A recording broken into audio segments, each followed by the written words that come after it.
The following program is sponsored by CBN. Coming up, time to change your genes. Everyone has 2 to 5 not so great genes. And we're not talking about your pants. They said, what's going on here? And that was the beginning of kind of epigenetics. How this groundbreaking study can revolutionize your family tree. We do know why you get it, we do know what to do about it, and we know how to prevent it. On today's 700 Club.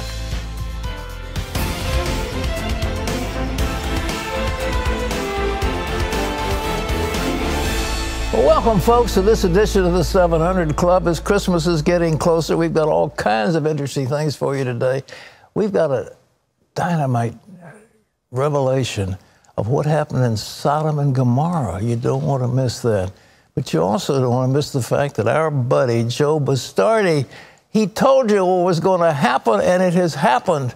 He said there was going to be a super cold winter this year, and then he said we're going to have storms in the Midwest after the super cold. I think we're just getting started. Just getting a powerful storm dumped a foot of snow in the Midwest, causing travel chaos, leaving people stranded in the airports. Joe, you listen to this program, and we asked Joe, and Joe knows. Joe tells us all. Joe knows, and he says we'll be skiing on Mount Trashmore. That's yet to come. All right. Well, now that storm is heading to the northeast. It's bringing snow to upstate New York, up into Maine, and forecasters have issued flood warnings for New York City and Philadelphia. Heather Sells has the story. The storm is hitting New England hard today with either rain or heavy snow, depending on the region. It has already pummeled the Midwest and destroyed travel plans for thousands. Oh, man, it's been hectic, bro. Really bad, really terrible. The storm slammed the Chicago area with up to a foot of wet snow. It led to whiteout conditions and scores of accidents on roads across the Midwest. The storm is blamed for at least one death on the slick roads. In Kansas, the governor declared a state of disaster emergency. It's bad out here. The visibility is probably less than a couple car lengths in front of us. At one point, the blizzard conditions were so severe, they forced authorities to close most of Interstate 70 in Kansas. We are literally driving and cannot see anything. Some drivers simply abandoned their cars. High winds also played havoc, ripping the top off this 18-wheeler. Those who had hoped to fly out of Kansas and Chicago on Monday found themselves joining a host of stranded passengers, many who spent more than one night in the airport. I've been bumped twice. I can't even rent a car. Chicago's O'Hare Airport canceled more than 1,200 flights on Monday. That after it canceled 700 on Sunday. And the storm is expected to produce lake effect snow of up to 10 inches or more around Lakes Erie and Ontario. Gusty winds will continue in both New England and the Midwest, creating dangerous travel through the middle of the week. Heather Sells, CBN News. Hey, listen, it's an inconvenient truth. Where's Al Gore when we need him? Honestly, we're supposed to have global warming. How come it's not warm? This is going to be one of the coldest winters. How come it's cold? Because there are no sunspots. What controls it? They don't have SUVs on the sun. They don't have SUVs in Mars. They don't have them. It's not all man-made. A lot of it has to do with the planetary shift that we've got going on and the winds that result therefrom. But anyhow, there's something that's really shocking, though, that went on that scientists are really upset about, because a report that a Chinese researcher has actually helped to make the world's first genetically edited babies and has entered into the DNA of the embryos to change them. And people all over the planet are alarmed about it. John Jessup has that story. That's right, Pat. The reaction was swift and often negative after a Chinese researcher made the stunning claim about the genetically modified babies. Many experts warn it's a dangerous step in both science and ethics. Ephraim Graham has that story. The researcher says he used a powerful gene editing tool to alter the DNA of the twin girls born this month. He claims the tool gave their embryos the ability to resist possible future infection with the AIDS virus. I feel a strong responsibility that is not just make it first, but also make it as example how to perform like this, consider morality of the society, and consider its impact to the public. His work has not yet been independently confirmed or reviewed by other scientists, but if proven true, it crosses into a new frontier of medicine and ethics. Gene editing is banned in the United States because the DNA changes can pass to future generations, and it risks harming other genes. Most mainstream scientists think it's too unsafe to try, and some denounce the Chinese report as human experimentation. We still have a lot of work to do to prove and establish that the procedure is actually safe. I would say that no babies should be born at this point in time following the use of this technology. It's simply too early, too premature. Some worry the procedure will be used to design babies with certain characteristics. The man who claims to have accomplished it says it's too late to stop it, and that if he hadn't done it, someone else would have. Ephraim Graham, CBN News. Pat, and as Ephraim just alluded to in that package, the big concern is designer babies. You don't know the consequences. Look, I'm familiar with animals. I mean, really horses and dogs and things like that. But recently, I had a Doberman Pinscher. He was gorgeous. I mean, absolutely gorgeous. He had beautiful ears. He had a beautiful carriage. He was one of the most elegant animals.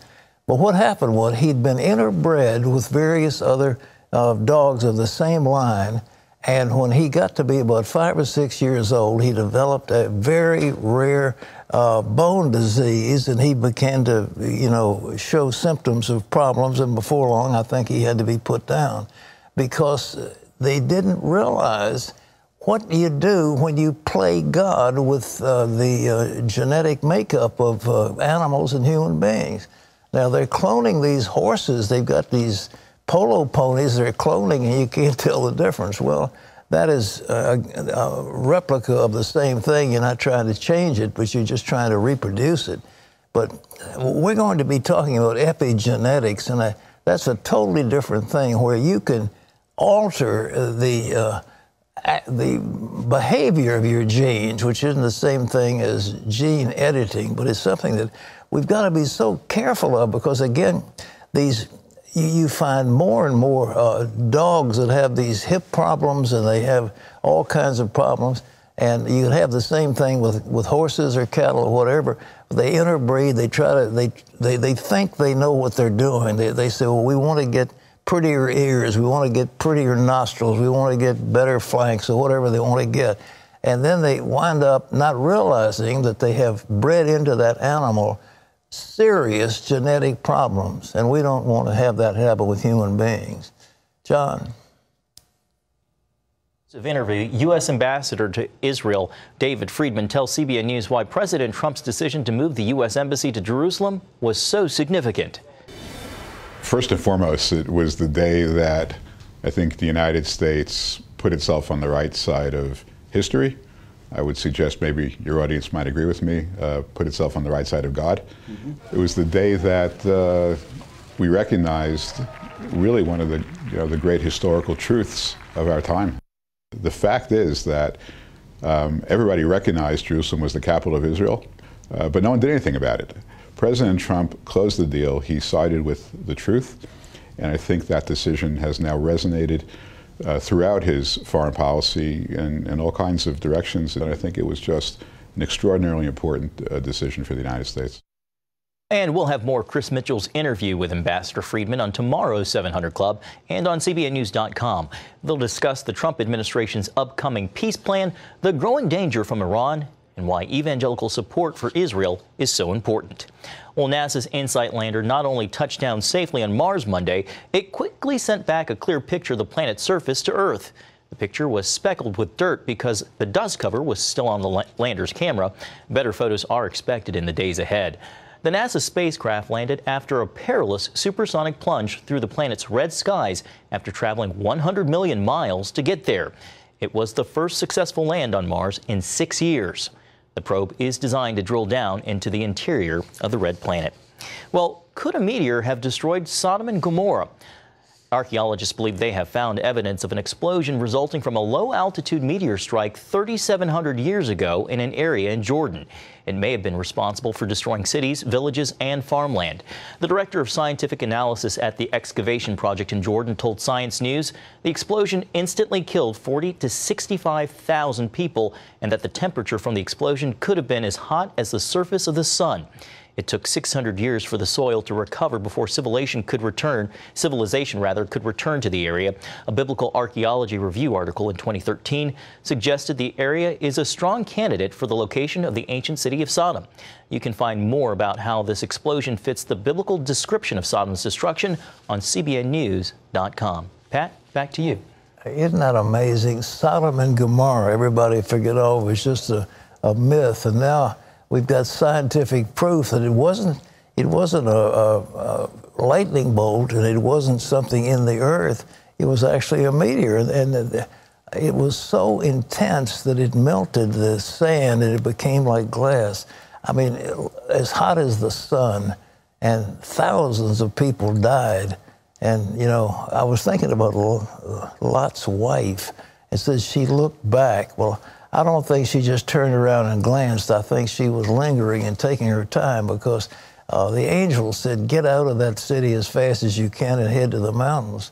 And so Lot and his daughters took off, and the wife was looking, but it was more than just a few seconds of a glance, I think. But she turned into a pillar of salt. But isn't that amazing? Fascinating. Yeah. Fascinating.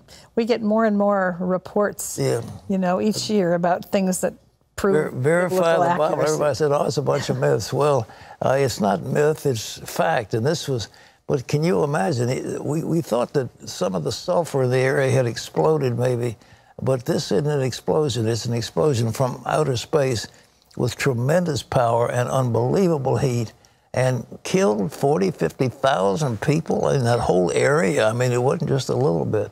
But it's the first one we had one up in the forests of Siberia that was very devastating, but there weren't a lot of people living up there. It was just trees, and they saw that. But these things do hit us, whether we like it or not. So anyhow, just pray that the Lord will look after you. Yes. Okay, Terry. Well, up next, your DNA is not your destiny. At first, I thought, like everyone, that genetics determines who we are. Color of your hair, your height, the diseases you'll get, how long you'll live. And then as I got further into it, I realized that was not the case. Learn how to change your genes and change your life when we come back.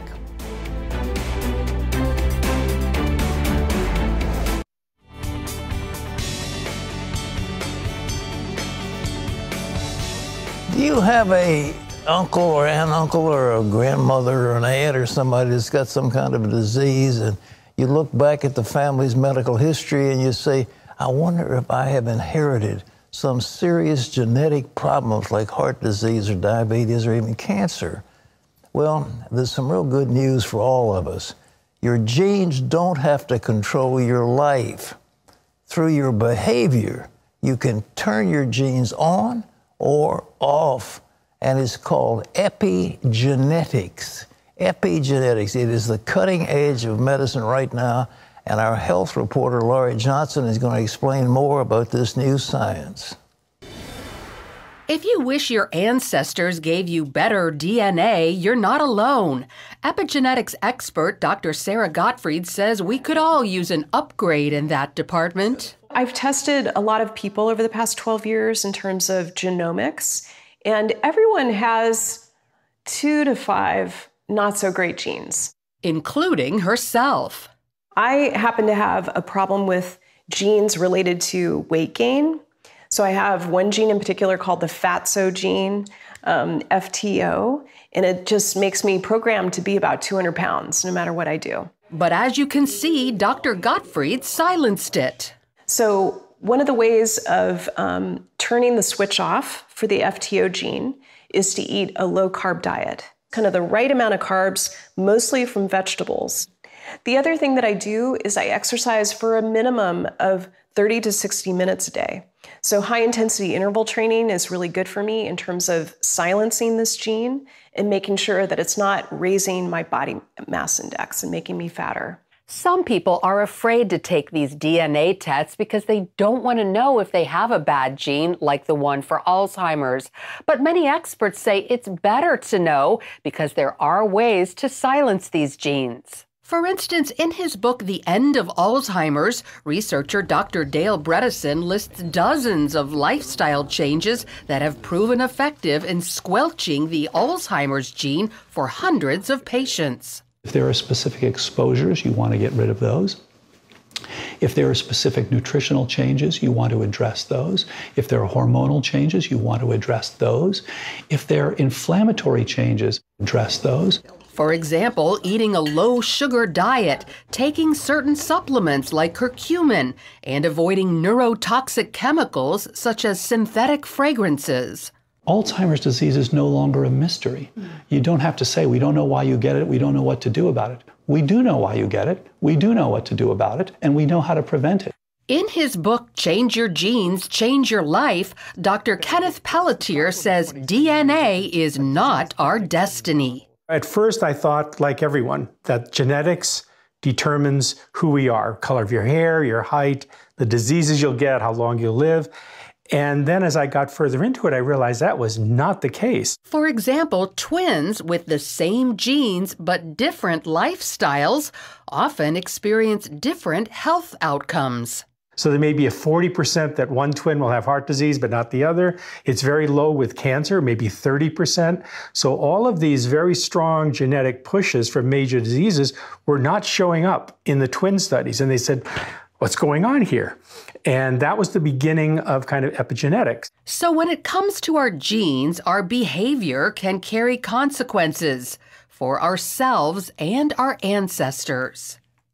Laurie Johnson is here with us with more information. Yesterday was fascinating what she had to tell us, and more today. I want to start though, Laurie. We did a story about the Chinese guy that actually changed the genetic nature of the DNA. I mean, what's the difference between that and this epigenetics? That's a great question because that's called gene editing. Yeah, right. And this is epigenetics. So they sound the same, and both of them are ways that are brand new to try to deal with problem genes. Okay. You've got a bad gene, what do you do about it? Epigenetics says, turn it off. Okay. With gene editing, they say, as the name suggests, literally go in there, grab that bad gene, take it out, and put a good one in there in its place. And it's really exciting when you think about it, but it's very, very new. And these scientists get together every year or two, and they talk about the ethics. They're like, okay, we want to avoid unintended consequences. So for now, let's not do gene editing in anything where reproduction is involved. No more gene editing in sperms or eggs or embryos. Well, this guy in China does it on embryos.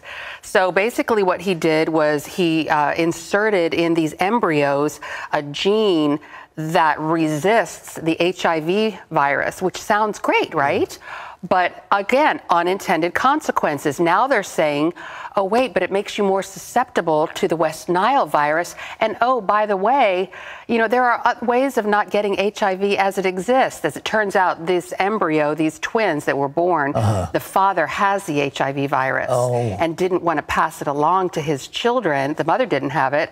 But see, there really isn't that much of a risk in that case anyway. So, but when you think about gene editing and taking out some of these horrible genes, horrible disease, sickle cell anemia and Huntington's disease and cystic fibrosis and all of these awful childhood diseases. I mean, it is exciting to think that we might be able to prevent them, but it's too soon to do anything rash right now. It's unintended consequences, we don't know. But now let's talk about epigenetics. What is we're talking about diet.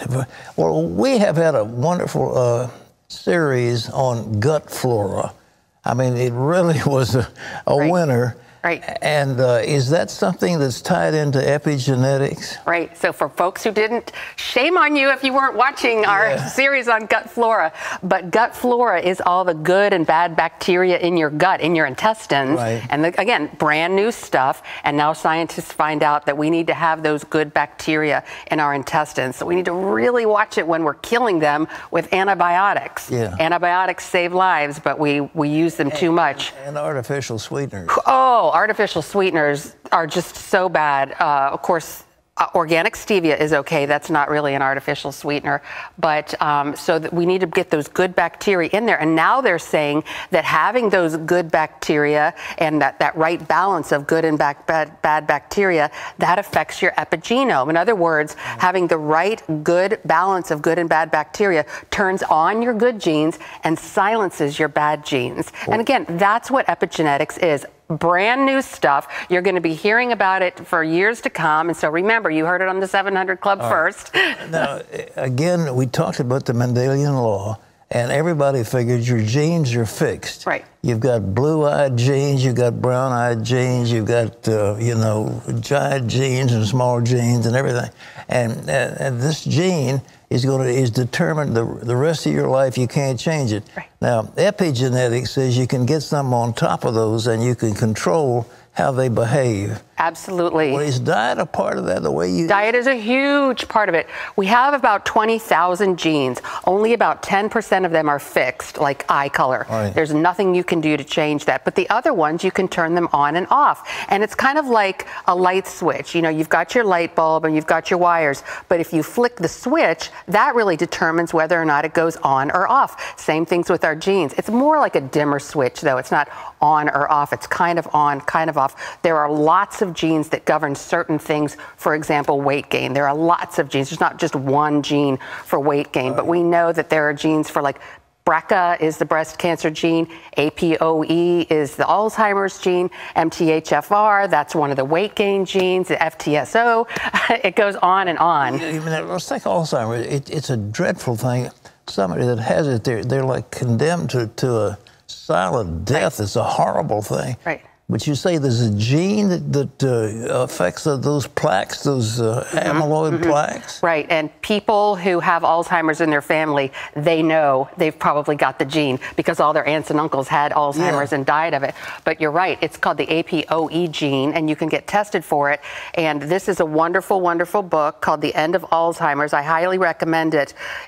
There is an argument to be tested and to find out if you have the gene, because it turns out that you can prevent Alzheimer's. Now, once you already start having Alzheimer's symptoms, likelihood is that your brain cells have been dying for 10 years. Your brain cells start to deteriorate before you start showing symptoms. You can prevent this? What do you do to prevent it? You can, and this is what's so great about the book. There are many different things, and go to our website, cbnnews.com, to be linked to Dr. Dale Bredesen, because it's a whole list of things. But if you have the gene, you should go see someone. You had a program some time ago about coconut oil. Is that something that is effective? Absolutely. There's diet is huge, and that's one of those healthy fats. And the coconut oil has a certain ingredients that breaks through the blood-brain barrier, where they think that glucose cannot get into the brain, but that this ketone body can get into that. That's one thing. But also,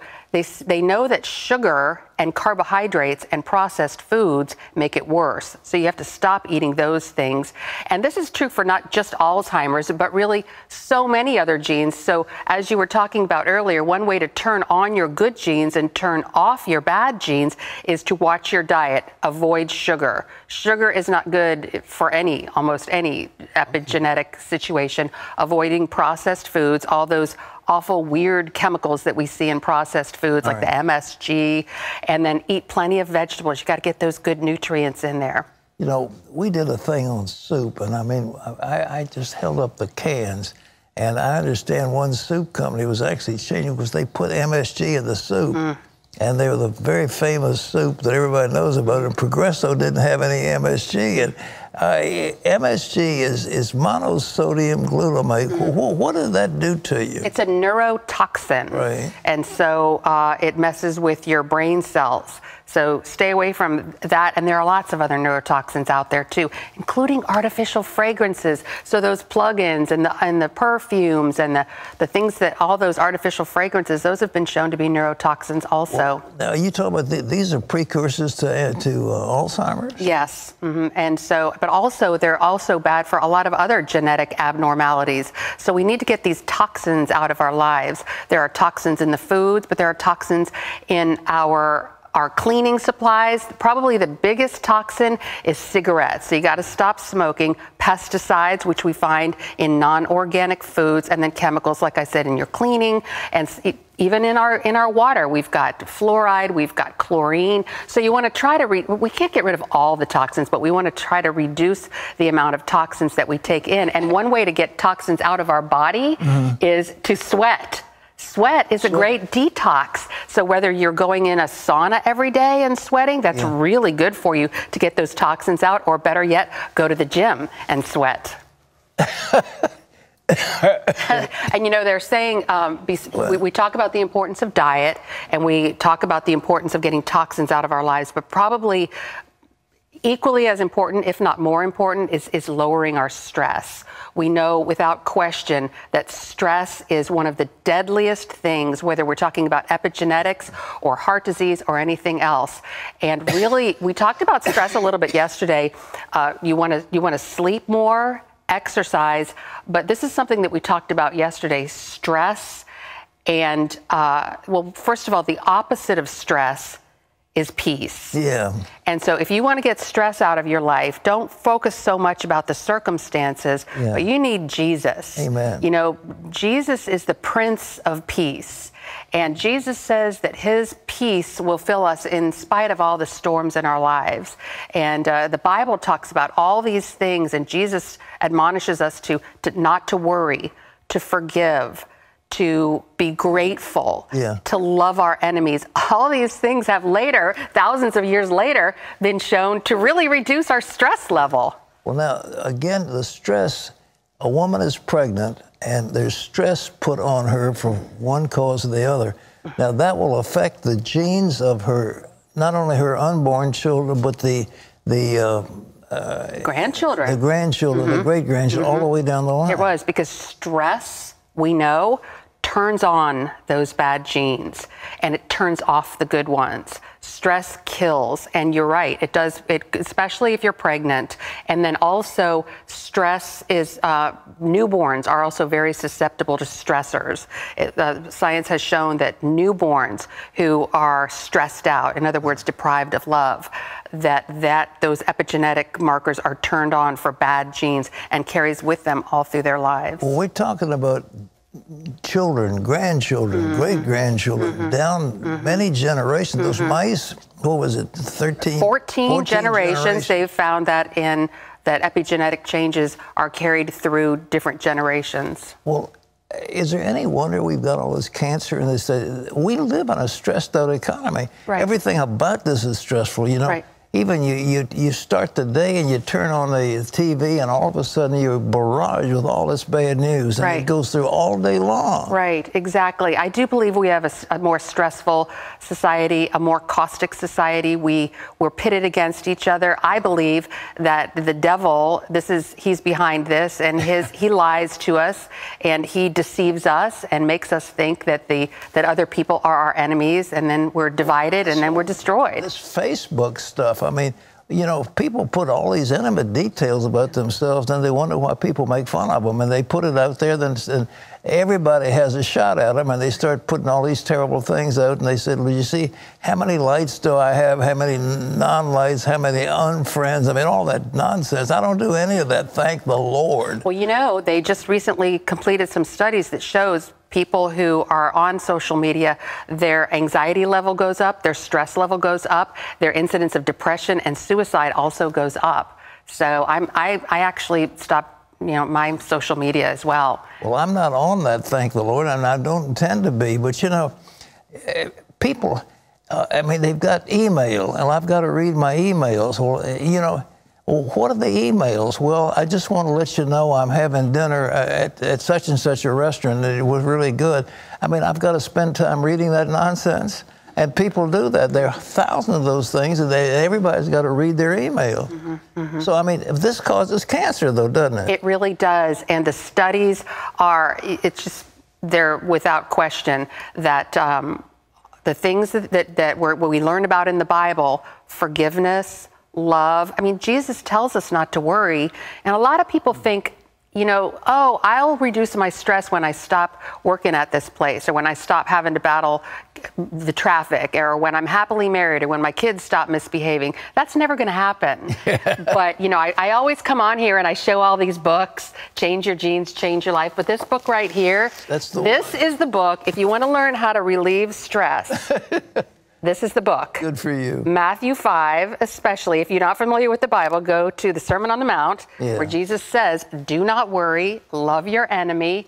And then also, if you want to learn how to love, 1 Corinthians 13. Okay.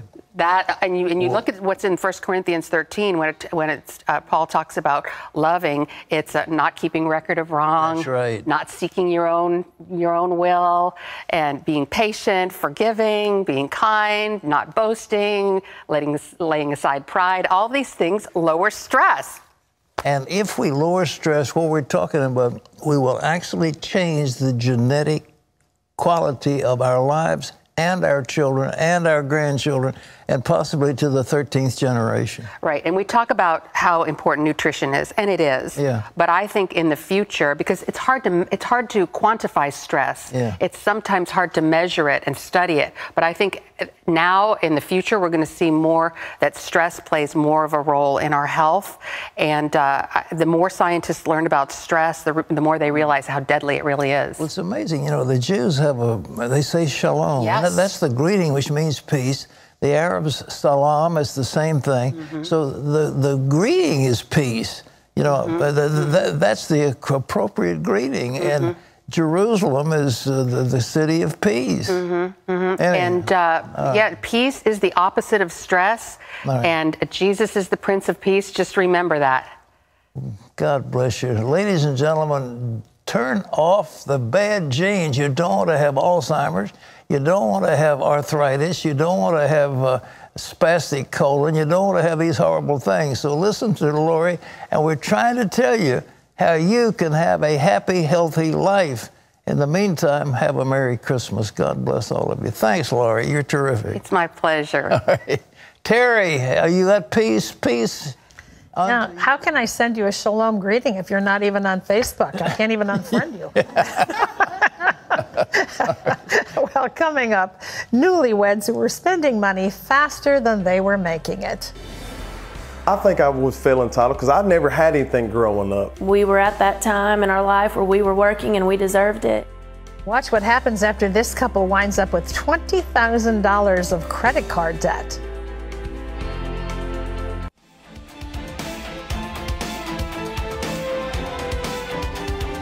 Well, welcome back. You are watching the 700 Club as we get closer and closer to Christmas, and I hope it's going to be a wonderful time. You just had a great Thanksgiving and more coming. So remember what we've been saying, stay cool. Everything is cool. De-stress. No stress. You almost have to have a plan for that. Yeah, well, the plan is, hey, by the way, working out, I want to recommend that. I worked out really hard. And I've got a Total Gym, and I just believe in, you know, it makes you feel so much better. Total Gym should hire you because you are such a good spokesperson. Well, I love it. I mean, I really do, because they do all kinds of exercises. On one machine. You can do bench presses, you can do over-the-head lifts, you can do leg raises, you can do everything. But anyhow, I do it all. But the thing that I like is I put a 10-pound leg weight on each of my ankles. Then I do about 100 leg lifts sideways with each leg, so I do 200. It makes you feel so much better. Yeah, well, it does. It gets everything it all going. Well, anyhow, as newlywed school teachers, Shane and Heather Kelly worked hard.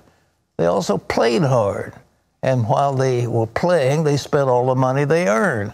And then they spent some more. And soon the couple was barely making it from paycheck to paycheck. Before long, they were saddled with an incredible $20,000 in credit card debt. Shane and Heather Kelly never argued about money. When they married, they had the same motto: spend all the money you earn. I think I was feeling entitled because I never had anything growing up. You know what I mean? We always struggled growing up. So once I seen a little bit of money coming in, like, yeah, I'm going to spend it. We felt like we were at that time in our life where we were working and we deserved it. Shane and Heather had steady incomes as teachers, but it wasn't long before they were using credit cards to spend money they didn't have. Foolish spending, going out to eat a lot, buying new clothes, new shoes. Felt like, you know, we have that money, we have cards, we're good. We accumulated some debt. You know, we're living, I believe, out of our means. Before long, the couple had $20,000 in credit card debt and were having a hard time paying their monthly bills. We were struggling pretty good living from check to check, and we can't even afford to get back and forth to work. During this difficult time, the 700 Club caught Heather's attention. So I sat down and I was so enthralled, I recorded it, and I just kept watching. As Heather learned more about the work of CBN, she wanted to become part of it. And so I prayed and I said, God, you know how I feel about giving my money away. I feel like this is the real deal. And so I wrote a check for $45 and I asked God, you know, bless this, let me know that this is the right thing. When Shane heard that Heather had written a check to CBN, he did not share her enthusiasm. Now they were in conflict over money. It was like, well, what do you mean? What's this tithing? Why are you want to give? I was angry at the time for sure, and I just could not understand why she was wanting to give money when we didn't have money to give. What happened next shocked both Shane and Heather. And the very next day, she received a check for $45, the same exact amount that she went and sent in. So I was like, you know, this is amazing. It blew my mind. Still, Shane wasn't convinced to tithe on a regular basis. She was wanting to tithe and give money that I didn't think we had. He said, well, that's fine. If that's what you want to do, then take it out of your part of your money. So Heather began to tithe faithfully on her salary. 6 months later, both Shane and Heather received raises at work. So Heather increased her giving. And during this time, the couple began to pray and study the Bible together. In Malachi, he was talking about God was just test me and watch the floodgates open up. And in Exodus, you know, give your first fruits. That's when I started to really kind of understand about this tithing process. And that's when we became as one and became, you know, together as one tithers. So it was joyful for me to see him come on board and see how God's worked in his life. A few months later, Shane was offered a higher paying job in another school district, a job he had been seeking for 3 years. When I started to give, you know, and become a cheerful giver, that's when, you know, things started changing in my life. And it's just wild the timing was, how God works. I look forward to giving now, just because I just see how our money's working through the 700 Club. You know, we see the kids with cleft palates, we see the homes that have been torn apart and they're rebuilding, and with the helping the home front. That's when I was like, man, I want to give to this.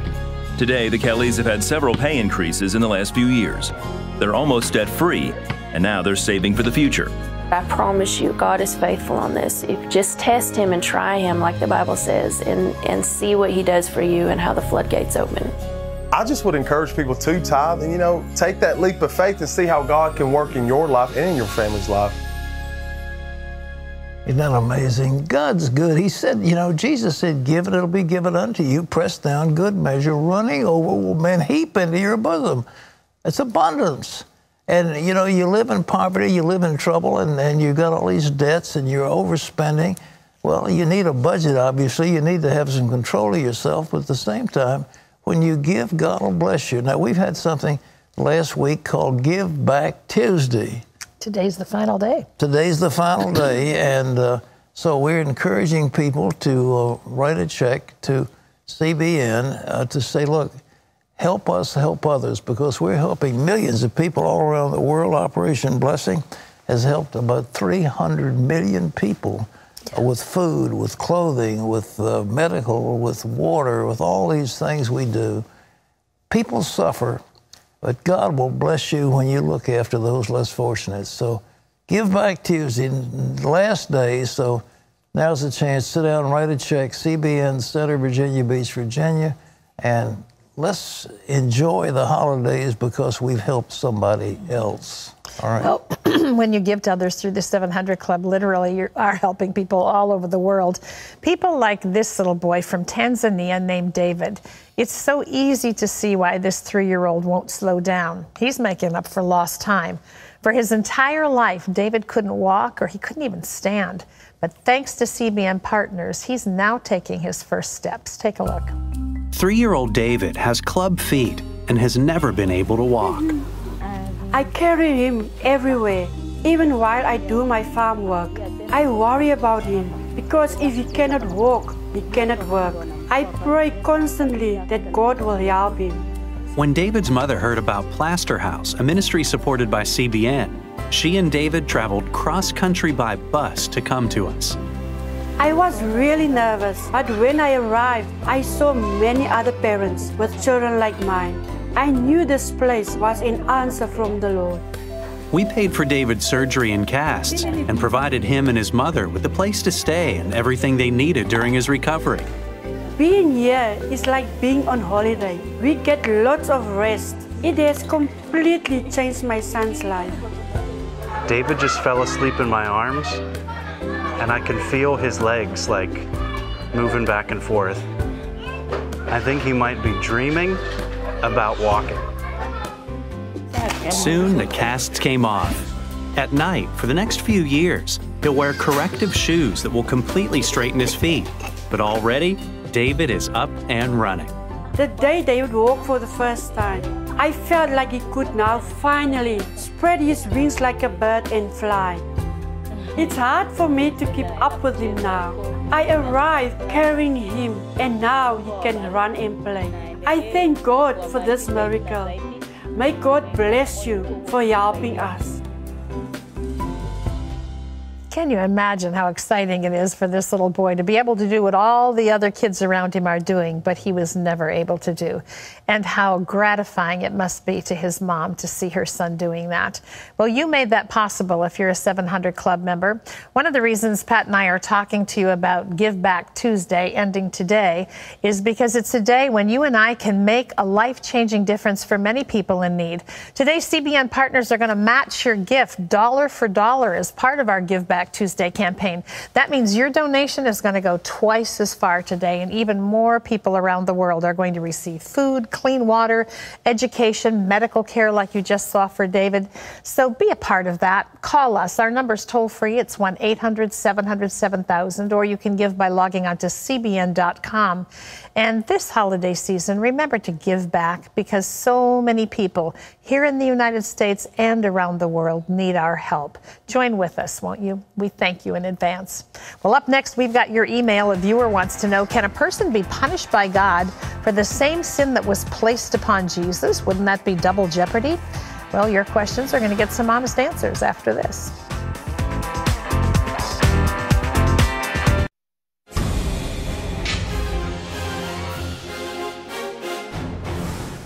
Welcome back to Washington for the CBN Newsbreak. Voters in Mississippi will decide who's going to represent them in the Senate in today's runoff election. President Trump campaigned for Cindy Hyde-Smith at 2 rallies Monday. Hyde-Smith has come under fire for comments critics have called racially charged. Democrat Mike Espy served as the Agriculture Secretary under Bill Clinton. History will be made either way. Hyde-Smith would be Mississippi's first elected female senator, while Espy would be its first African-American senator since Reconstruction. Well, the missions group that sent a missionary to a remote Indian island is defending his strategy, trying to reach the isolated people group. Authorities believe the people of North Sentinel Island killed John Chow after he attempted to make contact with them. They're still trying to recover his body. The leader of All Nations Missionary Group, Mary Ho, tells CBN News Chow joined the organization last year and was well prepared. She said All Nations considered any health risk of carrying diseases to the natives to be minimal. Chow received 13 immunizations before heading out and quarantined himself for days. Ho also said the Indian government lifted a travel ban on the island this summer. Well, you can always get the latest from CBN News by going to our website at cbnnews.com. Pat and Terry will be back with more of the Today 700 Club right after this.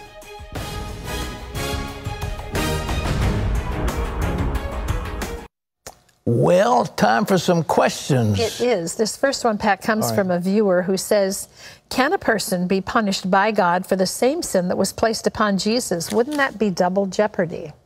You know, if people would spend more time trying to serve God instead of coming up with these silly questions, you know, I mean, life would be so much better for you. It really would. I mean, double jeopardy, for heaven's sakes. I mean, this is a concept in American law. It doesn't have anything to do with God's law.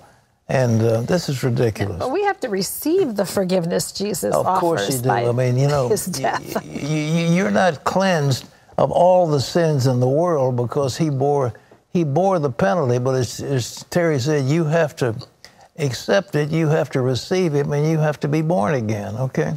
Okay, this is Alan, who says, how long does it take to receive words of knowledge? For many years, I could sense things that felt, quote, not right in situations, but that is as far as it got.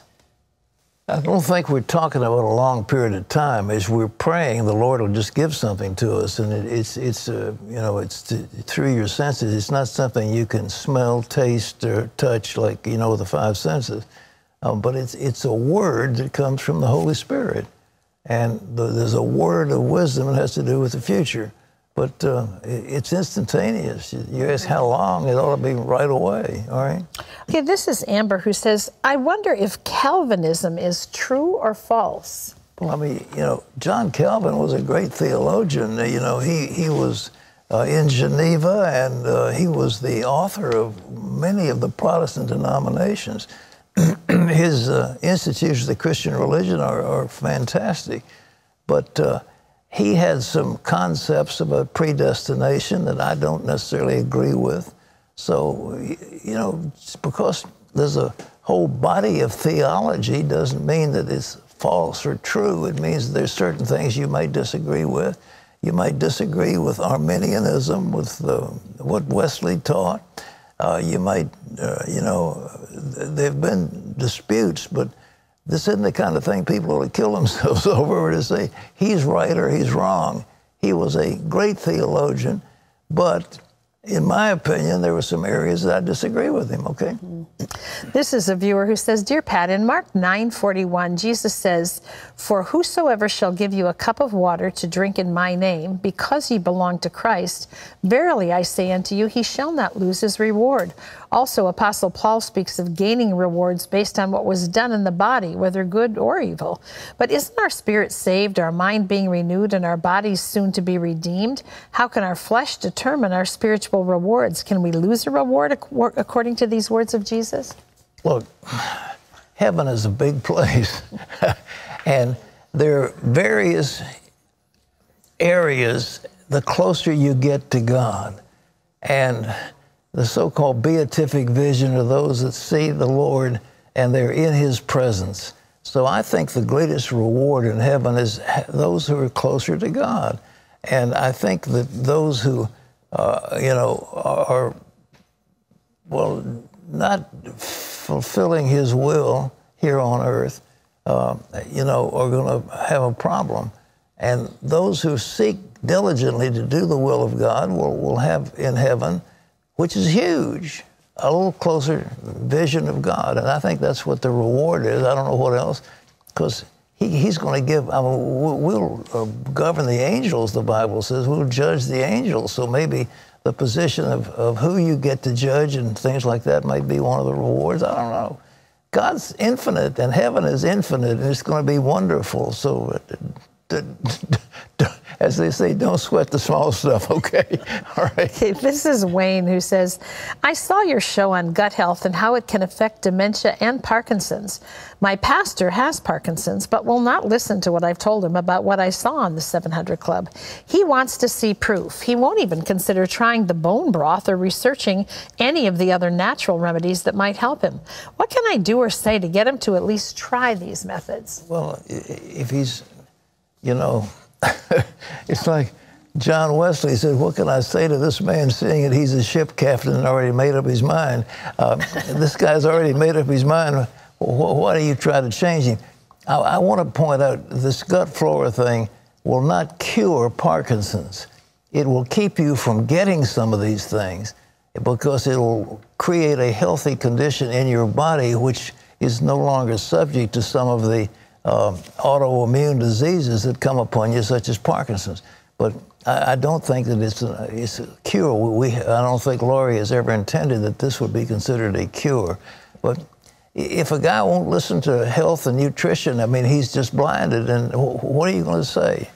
I'd pray for him and, let him, if he wants to suffer, let him suffer. All right.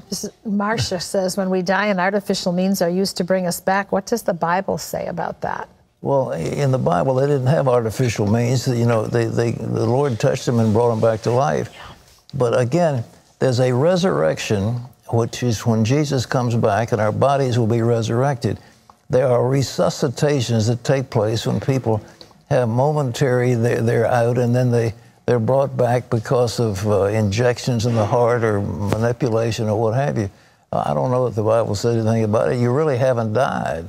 Mm-hmm. And you're not pronounced dead. You're not pronounced dead. Yeah. But some people actually, Chauncey Crandall, the guy had died, and he prayed, and the Lord brought him back.